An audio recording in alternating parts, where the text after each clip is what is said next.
Hey there, welcome back to the shop.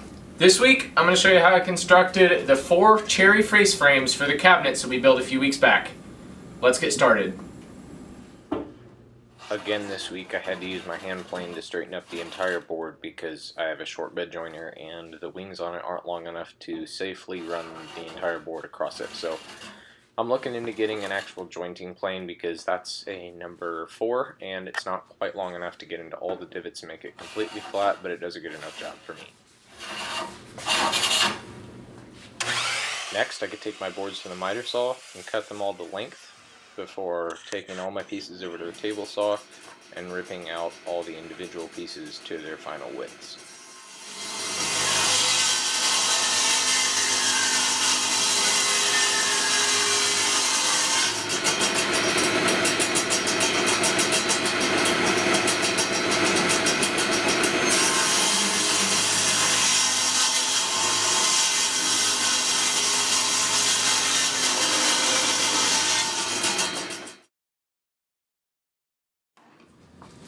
One of my last steps in this project was assembling the face frames, and I just did that with pocket hole screws and it went pretty smoothly.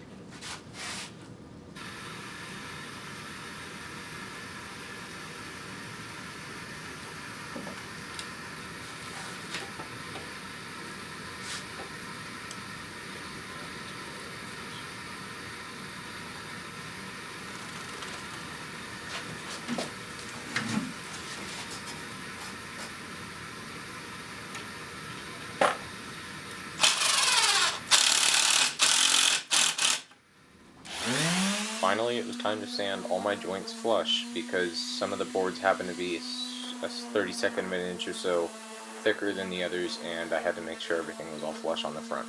But that didn't take too long.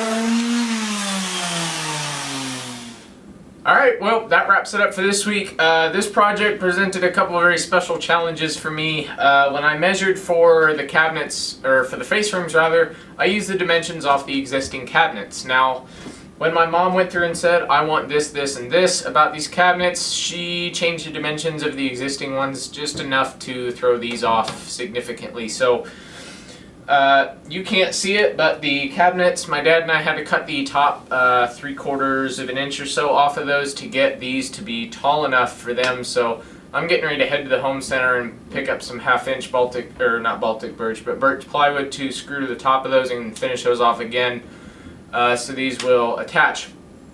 Next time we work on these, we will finish up some stuff on the inside of those, fill in some cracks and things like that. I need to work out how I'm going to fill the small gaps that occurred just because maybe my saw blade wasn't completely 90 degrees, but you can't just put wood filler in cherry. Cherry changes color dramatically as the seasons change and as it ages, so the wood filler is obviously not going to change color with the wood. Sorry about the dogs barking upstairs.